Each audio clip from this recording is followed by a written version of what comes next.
आपके सहयोग से ही ये कार्य संपन्न होगा, हमारा शुरू से ये मानना था। अनेकों वर्षों से आप रामलीला मंचन के द्वारा राम जी के संदेश को पूरे समाज को पहुंचा रहे हैं, इस कार्य को पूर्ण कर रहे हैं। तो अब वाले कार्य के अंदर तो आपकी सबसे ज्यादा आवश्यकता रहनी ही है। हम सब जानते हैं कि हम कितने सौभाग्यशाली हैं। इतने वर्षों का संघर्ष रहा, इतने बलिदान हो गए, कितने वर्षों तक कोर्ट कचहरी में केस चलते रहे। ऐसा तो नहीं था कि पहले वालों ने कोई कम मेहनत की है या उनकी भक्ति में कोई कमी थी। आप देखिए आडवाणी जी की रथ यात्रा, जिसने सबसे पहले इस संदेश को पूरे भारत में पहुंचाया, क्या कम था क्या हो? उसके बाद में जिस समय कार सेवकों का बलिदान हुआ, क्या उनकी भक्ति में कोई कमी थी क्या? जिन्होंने जाकर गीता जयंती के दिन 6 दिसंबर को हाथों से ही उस ढांचे को 1 2 3 कर दिया, क्या उनकी मेहनत कम थी क्या? आप देखिए जरा, हम लोग कितने सौभाग्यशाली हैं। कार्य तो सारा प्रभु राम ने किया, हम सबको ये सुंदर दिवस देखने का अवसर मिल गया। हमारी अनेकों पीढ़ियां जिसका स्वप्न ही देखती थी कि शायद ऐसा कभी दिन आएगा, वो दिवस हमारे सामने होने जा रहा है।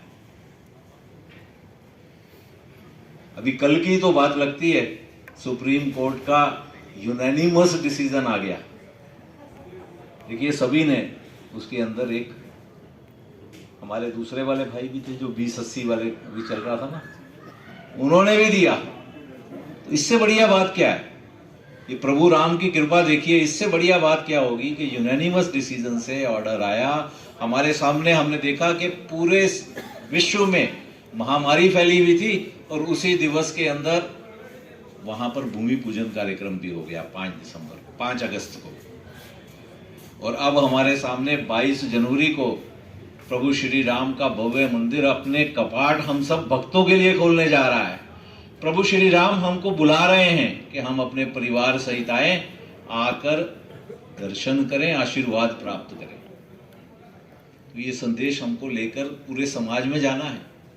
हमको निमंत्रण देना है कि आप सबके सहयोग से ही तो, हम सब ने ही तो मिलकर अभी कार्यक्रम किया था।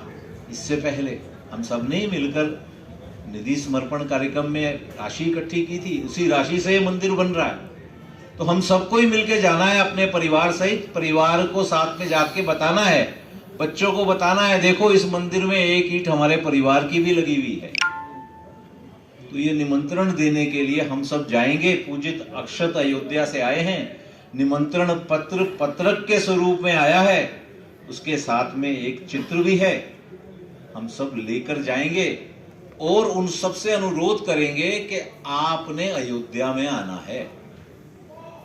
अब उस दिन सब करोड़ों अगर भगत अयोध्या पहुंच गए तो व्यवस्था तो नहीं हो पाएगी। तो हमने अपने पड़ोस के मंदिर को ही उस दिन अयोध्या बना देना है, ऐसा सबको हमने आमंत्रण दिया। हम सब इकट्ठे होंगे पड़ोस के मंदिर में। मंदिर मतलब सिर्फ मंदिर नहीं है, हमारे सभी पूजा स्थल है। हमारे जितने भी पूजा स्थल हैं,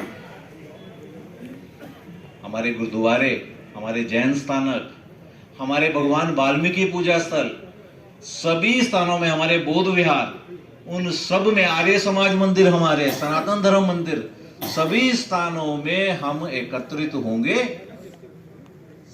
जात पात ऊंच नीच कोई भेदभाव नहीं, वहां पर प्रभु राम के सामने सब बैठेंगे।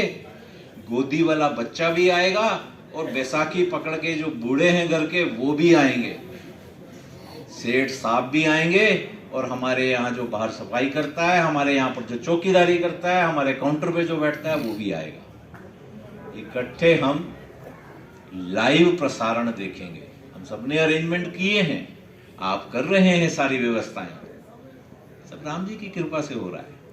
हम सब देखेंगे और एग्जैक्ट 12:30 बजे वहां पर जिस समय राम लल्ला प्राण प्रतिष्ठित होंगे, उसके बाद में अयोध्या में पहली आरती प्रारंभ होगी। हम सब इकट्ठे साथ में उस पहली आरती में पूरे विश्व के करोड़ों हिंदू एकत्रित होकर आरती करेंगे। आप वो सोचिए वातावरण कितना अद्भुत होगा। करोड़ों हिंदू एक ही समय पर इकट्ठे राम लल्ला प्रतिष्ठित हुए हैं और साथ में उनकी आरती हो रही है। और हमारे माननीय आलोक जी तो ये भी कहते हैं, कभी कभी हमें बताते हैं साथ में, कि यहाँ के क्यों, जितने लोग यहाँ पर हैं इनसे ज्यादा लोग तो स्वर्ग लोक भूलोक से सब तरफ से उस समय खड़े होकर साथ में आरती कर रहे होंगे, इस पल को आनंद विभोर को ग्रहण कर रहे होंगे। सत्य बात है। वो सब भी तो वहां से देखेंगे, देवता छोड़ेंगे क्या इस पल को? उन सब के साथ में हम सब ने एक साथ में आरती करनी है। ये आमंत्रण हमने सबको पहुंचाना है। विशेषता हमने मंदिरों में ही इस कार्य को करना है और हम सब ने मिलकर वहां रहना है। उस दिवस में ऊंच नीच जात पात ये कुछ भी नहीं रहनी है। ये सच्चाई हमने पूरे समाज को, पूरे विश्व को एक बार फिर से दर्शा देनी है कि हमारे जो मंदिर हैं वो खाली आस्था के केंद्र नहीं थे और अब आगे भी हम उनको सिर्फ आस्था का केंद्र नहीं, इनसे बढ़कर सामाजिक समरसता का